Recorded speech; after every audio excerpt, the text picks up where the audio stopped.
salut les turfeuses, salut les turfeurs, bienvenue pour un nouveau pronostic de Benoît Requin. Ok, place au pronostic du quintet du dimanche 4 juin, direction Chantilly pour le grand handicap de Chantilly.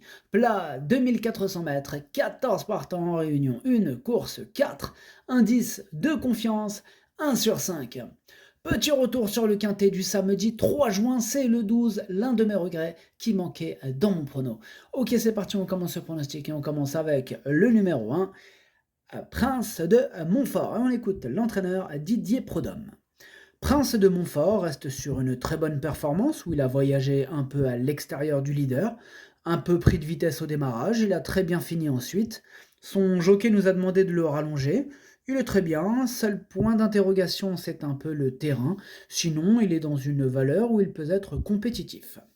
Eh bien ce numéro 1, moi il me plaît bien, mais je l'ai gardé plutôt en bout de combinaison. Ce numéro 1, Nanaï.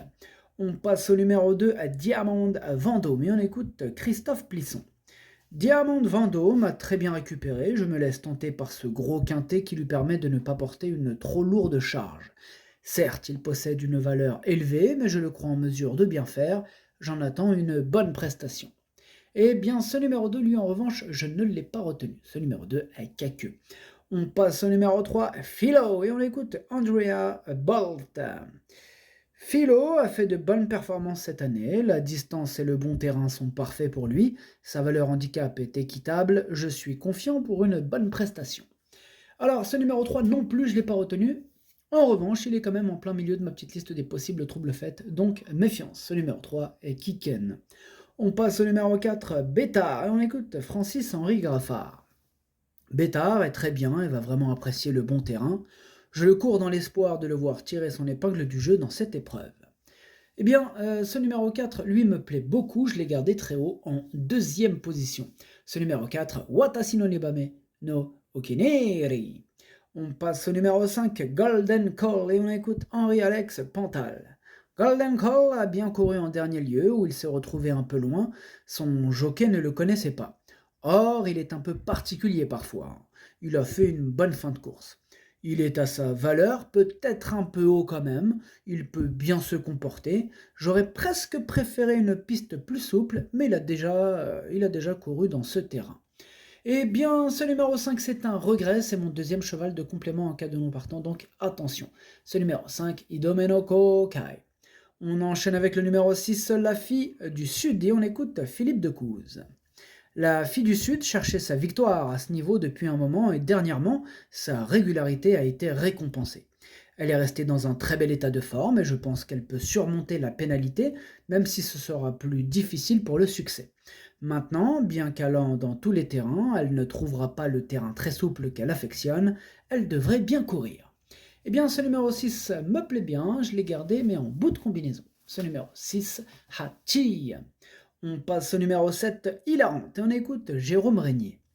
Hilarante a été desservie par le manque de train dernièrement. Elle détient une belle pointe de vitesse et a donc une préférence pour les courses rythmées. Elle revient sur un parcours qui lui a réussi et bien que pénalisée au poids, elle garde ma confiance. Elle sera dépendante du déroulement de course, mais si celui-ci est favorable, elle peut finir à l'arrivée. Bien, ce numéro 7, Hilarante, je ne l'ai pas retenu, il est à l'arrière de ma petite liste des possibles troubles faits, méfiance. Ce numéro 7, Kiken. On enchaîne avec le numéro 8, Pendulum Valley, on écoute Édouard Montfort. Pendulum Valley revient bien mais va très certainement manquer de compétition face à une opposition de taille. Il me semble en bonne condition et demeure compétitif en 41 de valeur, mais pour dimanche, je crains ce manque de compétition, et s'il venait à accrocher une petite place, je serais évidemment ravi. Eh bien moi, je suis pas trop d'accord avec Edouard Montfort, dans le sens où il me plaît beaucoup, hein, je sens qu'il peut faire quelque chose, il peut faire mal ce numéro 8 à mes yeux, je l'ai gardé très haut, je l'ai mis en troisième position. Ce numéro 8, Daisani. On passe au numéro 9, Abondant, et on écoute Pascal Barry. Abondant est bien et devrait logiquement bien courir, tout en sachant qu'il préfère le terrain souple. Cela dit, ce qui m'embête, c'est qu'il vient de très mal courir sans explication. Bon, moi je lui redonne une chance à ce numéro 9, je l'ai repris assez haut, en quatrième position, il me plaît bien ce numéro 9. Ce numéro 9, Yomi. On passe au numéro 10, Gaïdar, et on n'aura pas les commentaires de l'entraîneur, c'est André Fabre. Hein. Bon, il est parti pêcher tout seul, amuse-toi bien, André. Ce numéro 10, du coup, c'est lui mon gros regret, c'est lui mon cheval de complément en cas de non partant, donc attention, possible cassage en vue. Ce numéro 10, Kokai. On passe au numéro 11, Wildwood, et on écoute Nicolas Clément. Wildwood évolue à domicile et reste sur une victoire, je profite de sa bonne forme. Je ne pense pas qu'elle ait beaucoup de marge, mais avec un bon parcours, j'espère qu'elle pourra finir à l'arrivée. Sachez qu'elle est performante entre 2000 et 2400 mètres et que l'état du terrain lui est indifférent. Eh bien, moi, ce numéro 11 me plaît bien, je l'ai gardé en 5e position. Ce numéro 11, Doi. On enchaîne avec le numéro 12, Utamaro, et on écoute Madame Carmen Boxkai. Utamaro s'est remarquablement comporté, non sans avoir pu s'exprimer pleinement pour son retour dans un handicap. C'est dommage car il est battu de fort peu pour un bien meilleur classement. Avec 2 courses dans les jambes, il arrive sur cet événement en pleine forme. 2e l'an passé, on rêve cette année d'une victoire. Avec un bon parcours, il devrait très bien courir. Eh bien, c'est tout simplement ce numéro 12, mon préféré, et je l'ai bien sûr installé en tête. Ce numéro 12, Okineri.